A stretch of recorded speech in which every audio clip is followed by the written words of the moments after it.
couple weeks ago, 15 CEOs from the largest publicly held builders in America got in front of their investors and in front of Wall Street and all kind of said the same thing. They're the same handful of things, big CEO style speak. The problem is what they said to the investors and what their salespeople are saying in their models are two totally contradictory things. So what I want to do is I want to walk you through these 15 quotes. I read through all of them and I've got some notes and some thoughts on what they're saying. So what these CEOs are saying privately to their shareholders and behind closed doors might be the closest thing that I can give you to a cheat code when it comes to figuring out how to buy a new home here in DFW. So if we haven't met before, my name is Zach. My team and I, we sell exclusively new construction real estate here in DFW. So if you have questions, you can always reach out to us. We're here to help any way that we can. So before I get into this though, I need you to understand the typical experience walking into a sales office with a lot of builders. It's their salespeople. I mean, they're trained salespeople, right? So they are, oh, hey, this is exclusive. We only have 2 lots left. Our incentive is going to end this weekend. We're trying to do everything we can. We don't know,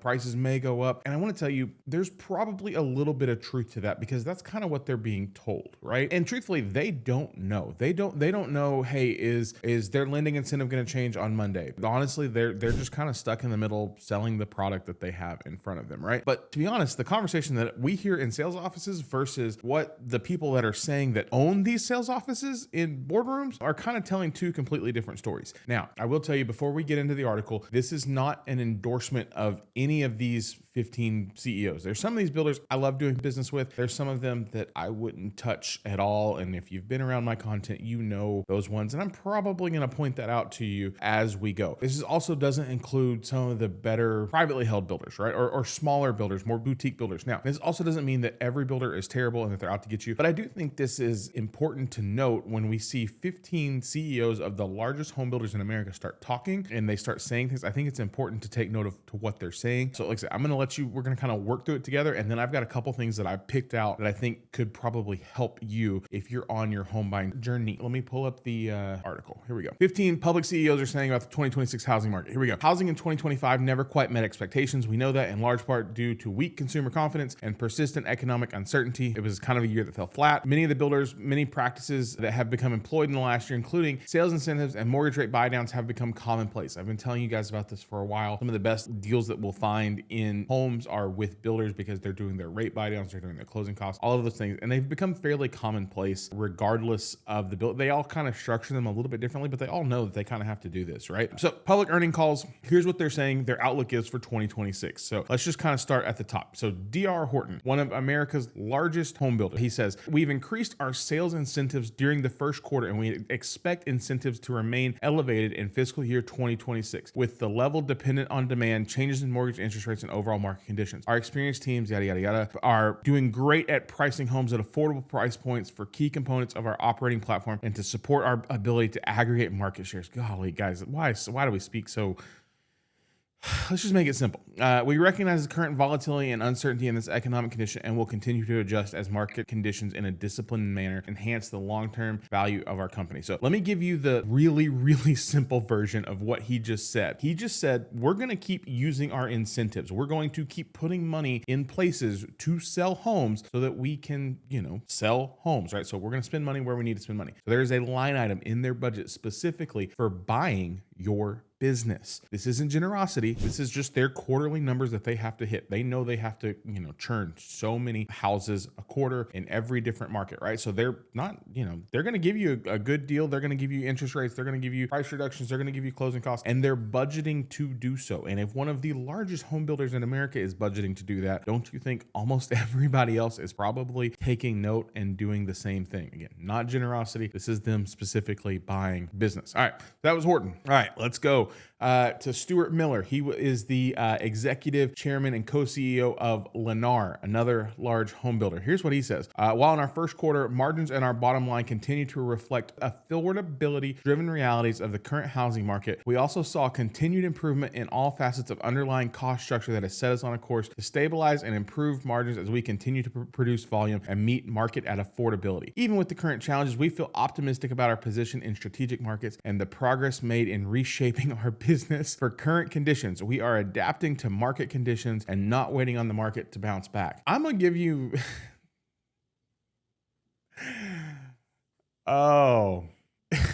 Here's what he said. Maintaining sales volume required additional incentives to avoid building excess inventory. He also said, and I'm just going to quote it, we saw continuous improvements in all facets of our underlying cost structure that has set us on a course to stabilize and improve our margins. I translate that as they're cutting where they can cut. And in a lot of markets here in DFW, they don't spray and texture garages. We've seen some houses, they don't even put garage door openers in or sprinkler systems or, whatever. And again, I told you at the beginning of this video, this is not an endorsement of them. In this one in particular, it is quite the contrary. They are super concerned about their margins. They are super concerned about the pace that they need to sell houses, and you're part of that. So they're doing whatever they can to, again, and I quote, stabilize our underlying cost structure and improve margins as we continue to produce the volume and meet market affordability. Cool. Love it.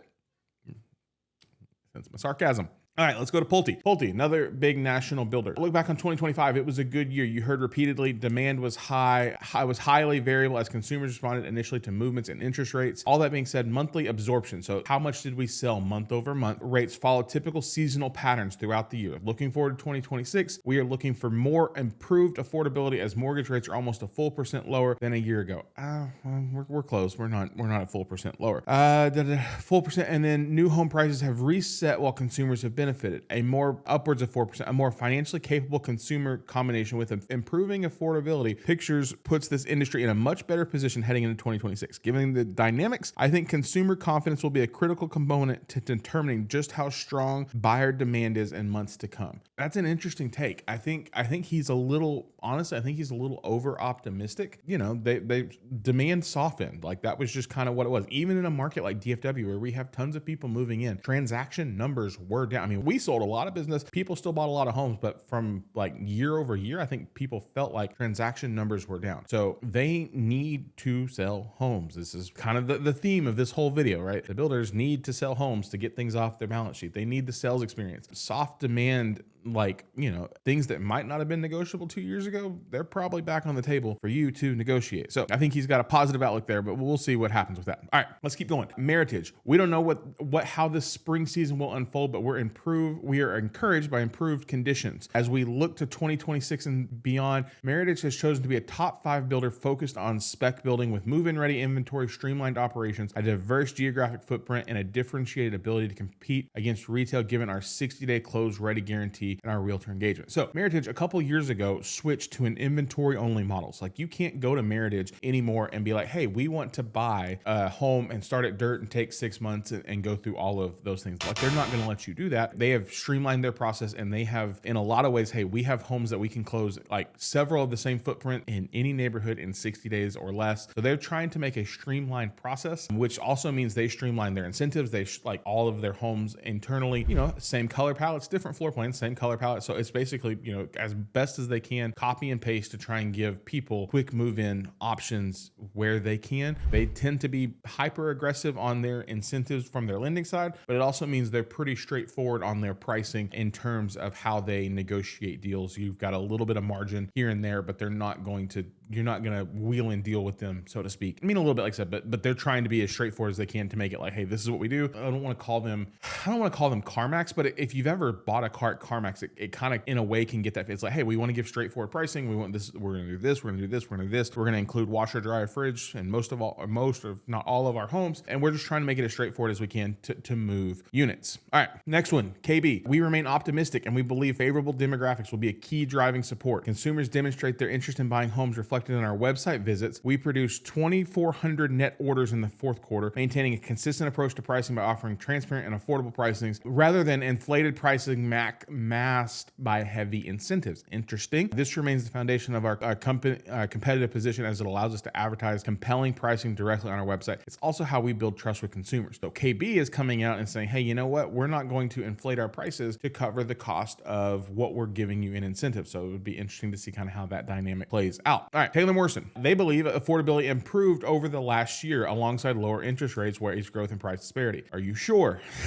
Did you live in the real world? I believe consumer confidence in the broader economic and political outlook will further demand recovery. That said, we are cautiously encouraged by the sales success we achieved in 2025 and early momentum we have going into 2026. We expect to accelerate the number of communities in 2026 from 2025 with well over 100 new communities planned. Interesting, including 20 Esplanade outlets. I don't know what that is. We have that in our market or not. We are already supported by deep interest lists. So they're saying, hey, we're expecting a boom and we're positioning ourselves for growth and opportunity. Listen, I am all for these builders positioning for growth, especially in our market like DFW. What that's going to mean in the long term, I don't know, but they're positioning for that. So interesting that they would say that. And then Century Communities would basically say the same thing. He says, given our the land spread we have, we've been able to grow our deliveries by 10% annually in 2026 and 2027 based on what we're just sitting on in lots. That said, we will remain disciplined if slower market conditions persist and will not look to grow either our lot pipeline or the deliveries for the sake of growth alone, as our more traditional option strategy gives us significant flexibility in adjusting the timing and terms land takedowns given the limited capital we have at risk. So they are trying to take over land positions because they understand that land is a finite resource, but they're also trying to say, hey, you know what? If we need to pull back, we'll pull back. So they're optimistic about growth. Okay. All right. Toll Brothers. All right. So Toll Brothers is mostly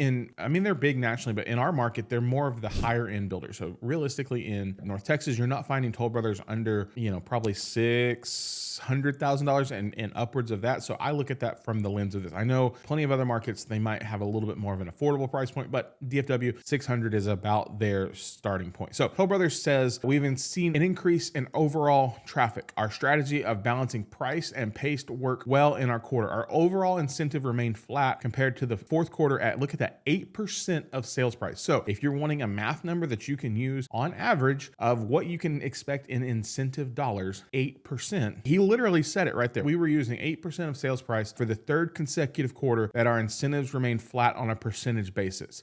So paying attention, like on average. So if we just said, hey, we're buying let's say we're going and getting a $450,000 home. Now that's not Toll Brothers price here in North Texas, but $450 and you're getting 0.08. So you're getting $36,000. When you hear them start talking about rate buy downs and closing costs and 4.99s on average, that's about what they're spending depending on what the market is and where the rates are moving. So for him to put a number on it is interesting. We are benefiting from a healthy mix of build to order and spec homes in our inventory, balancing higher. Here's another key. Balancing the higher margin in our build to order business with our lower margin but faster turns in spec business. Translation, I've told you guys this before. Builders make more money when they're building for you specifically. When they're building inventory, they're making less margin. He literally said that. Balancing our higher margins, we are making more money in our build for you business and lower margins, but we're turning them quickly. We're aggregating volume. We have a higher churn rate in our inventory. Okay, we got a handful more. We're getting there. Let me give you the points on this one. We control approximately 50,000 single family lots in the United States. We are down 2,000 lots from a year ago, and this equates to roughly a 5 to 6 year supply. So they're planning for the long haul of what they're going to build. More importantly, 49% of our lots are controlled pursuant to an option contract, which gives us flexibility to react to changes in demand and individual market conditions. Let me give you the English on that. So developers bring in builders and they say, hey, we're developing,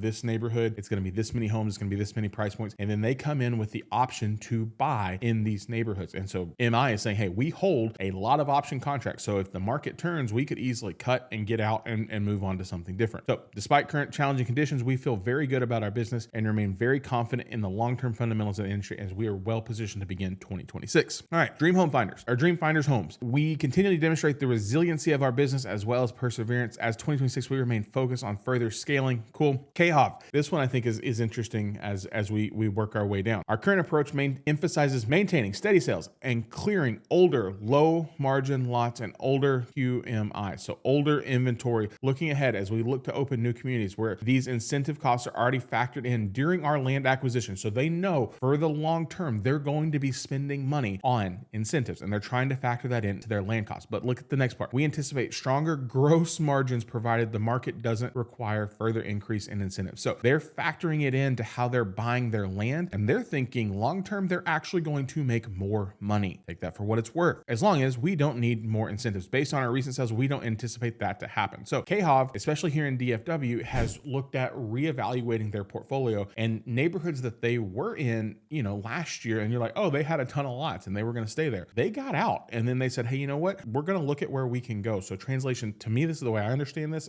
and I read this. We're not going to be building in the 200, 300, 400 price point neighborhoods. We're going to go 400 and north because we know that we can bake our incentives in with our lot costs and all of those things, and we can increase our margins. So I think and I could be wrong, but I've talked to the KHOV people here in DFW. I think they're going to get out of you're not going to see KHOV Nanny in DFW under probably that 375 to 400 in any market anywhere here in DFW. I could be wrong, but I think that's what they're kind of saying here with this one. All right, we got one, two. We got a handful more. We got three more. We're almost done, guys. You've stuck around, and I'm just going to tell you, if you're reading this and you're like, I don't even know where to start or where to begin. Before I get to the last three, I just want to tell you, we're here to help. Our team, we represent people in all parts of DFW at all price points, 300,000 to $1 million plus on new builds. And if I can answer any questions for you, and we can walk you through that process and support you and make sure that you get the best deal possible to make sure that you're not buying some of these crazy things that some of these builders have for you, we would love to have a conversation with you. Zoom link is down below, or send me an email. However we can help, we want to do that for you. All right, that's my spiel. Let's go. We got three more. Let's go to LGI. We continue to write contracts in a market where many buyers need additional time to save for a down payment to strengthen their credit or finalize the sale of an existing home. As a result, the time between contract and close remains extended, and we expect this to persist. So no longer are we just moving homes quickly. Our long-term outlook for the housing market remains positive. The supply-demand imbalance is favorable demographic trends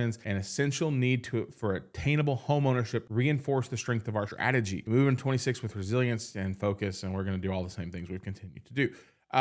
That one, LGI, they are already budgeting. Builders are budgeting for your contingencies. They're budgeting for the extended timeline, which means you might have a little bit more flexibility than they let on. Now, are they going to take a contingency on a completed inventory home that needs to close in 30 days and you don't have your home on the market? Probably not. But if you were going to go through the full build process and need to sell a home in order to get into that home, would they look at that contingency? They might. So that's something to consider. All right, Beezer, our January sales pace was in line with prior years after 8 quarters of year-over-year compression. We have tangible catalysts in place that will drive higher home building margins in the back half of the year, and we're managing our balance sheets and land spend to accelerate highly accretive share repurchases. If you've been watching the stock market after this, so Beezer stock just jumped like 20% because somebody, I heard, I think it was Dreamfinder, made an offer to buy Beezer. So we'll see what kind of happens with that. So they're telling their stockholders, we're going to make more money. We are, again, similar to Lennar. Maybe they're cutting. I don't know. Are they working on, I know Beezer is one of the ones that they shop a ton of different lenders, and it makes the lending process a little bit convoluted and a little bit complicated. And so they're kind of always trying to figure out best price. And it's a race in some ways to the bottom, and then you don't get the right information. And then,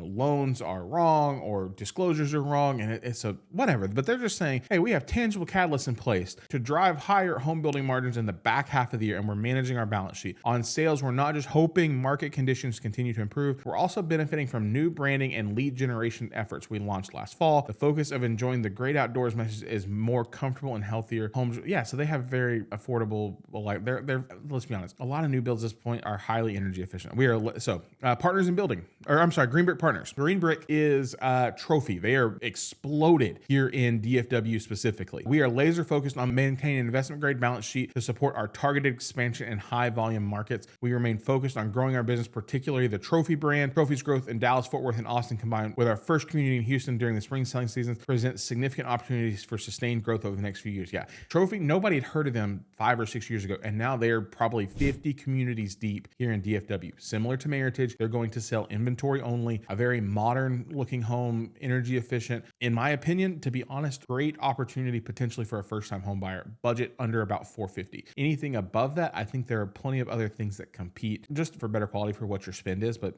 probably under 450, solid option. But they're growing and expanding rapidly in DFW. All right, last one, Smith and Douglas. They are not in DFW, so to my knowledge, we've never done business with them in DFW. But long-term goal is to continue to grow volume and gain market share as target investment. We know that our path to higher volumes will not be linear, but instead reflect the natural ebbs and flows. Blah blah blah. Our focus remains on building affordable homes in markets experiencing strong population growth and job creation. Our value proposition includes the level of personalizations that many builders do not offer at our price point, combined with a build time that few competitors can match. Translation: don't let them go too fast. Hire a home inspector. Okay, so you made it all the way through my thoughts on, we read through all of those quotes. Want to give you a couple of more insight information. Again, a little bit longer of a video. Hopefully you've kind of stuck around on this one. But again, like I said earlier, incentives are a budget item. They're not a gift. They're not a generosity thing. So yes, be grateful for them, be excited for them, but ask for a little bit more within reason. And now a lot of builders are going to be like, Zach, quit telling people to ask us for more. Within reason. Now you have to fall within the lending guidelines, and we have to understand the cost of money, and we have to understand how they have these things margin and built in budgeted. But like the Toll Brothers CEO said, hey, we're spending about 8% per deal on incentives. So factor in that number, start asking for more money, allocate it, and use it the right way to help build out your deal. And if you're curious on how to do that, we have tons of videos. You can go check them out on how to structure your incentives to get the maximum out of the dollar. Number two, learn their calendars. Which ones are January to December, which ones close their books in September, how they're, and that just comes with time and looking and researching. This would be the one thing where I would also say, like, hey, you're not limited to these public builders, right? Or you're not limited to the big public builders. Do you have options in the market? So, in Texas, we have options like Perry, we have Highland, which we love both of them. Pacesetter is another great option. Shane just came on the market in here. Chesmar, like there are so many options. Like you don't have to be limited, but I would say looking at these publics, these have got to be somewhat of the canary in the coal mine of like, hey, here's what we see happening. And as they move, all of the other players behind them are going to move kind of asynchronous to that just because they have to. And that's kind of what the market demands, right? I would say whatever this is, 3, we want to call bluffs on incentives expiring. Is there sometimes when they do expire? Yes. Is there sometimes when rate promos run out because they've already pre-spent the money and it has a deadline on it? Yes. Is there times when it's like, oh, hey, it's first come, first serve, and this is the money we're working with in DFW, and until we buy more? Yes, those are all true. But it's honestly a pace management tactic, right? Maybe it expires. Maybe they extend it. I don't know. But I will tell you, if you find a good deal and you find a home you like, you need to jump on it because it might get better. It might get worse. I know that's not helpful one way or another, but what we're seeing is they're all budgeting to continue to do something to help buyers with an understanding that affordability is a thing. Number 4, we need to negotiate price and incentives, not one or the other. I think you can push for both within reason. Now, are we taking the $400,000 house and making it a $250,000 house? We are not. Are we taking the $400,000 house and making it like 380, 385 with incentives, depending on the home, whether it's been sitting, whether it's, what the rate is in that neighborhood, how quickly they're selling. There's so many factors that go into it. This is why I can't just give you like a blanket, hey, do this, and then this will happen. This is where it's like, hey, you need somebody in your corner that understands builders, that understands how to ask these questions and make these things move. That's why we're here to help. So negotiate on both of them. Please get a home inspection. I don't care who built the home, but we saw, the Lennar quote, hey, we are building out our margins. We're cutting corners. He didn't say he's cutting corners. My words, not his. We're doing everything we can to increase our margins, to increase our efficiency, what does it mean? We're building faster. We're checking less, do that. And then lastly, walk in knowing that they need you to close the home, right? Like, especially the publics, like you're a number on a spreadsheet, and it's a give and take and it's a balance. Like yes, it is a great opportunity for you to get to buy a home, but they need you kind of just as much as you need them, especially in certain markets here in DFW. I want to finish with this thought. Builders are not the enemy. There are plenty of builders that build really, really good quality homes, that do right by the consumer, that take care of their customers, that go above and beyond, but they are in this to make money just like everybody else. They have professional salespeople trained to create urgency and manage your perception of leverage. But guys, just know that there's good ones out there, and you need somebody in your corner to help with that. So this is my plea to you. If you're buying here in DFW, you're buying buying a new home and we can help you, I'd love to do that for you. If you're curious on how to negotiate with the builders, or if you're curious how to spend their money, like we've got a couple videos. I'm actually going to put this one right here. This one, we helped a buyer save over $100,000, and I walk you through the whole thing on how we did it. I want you to go check it out, and I hope this is helpful, and we'll see you guys in our next video. Bye for now.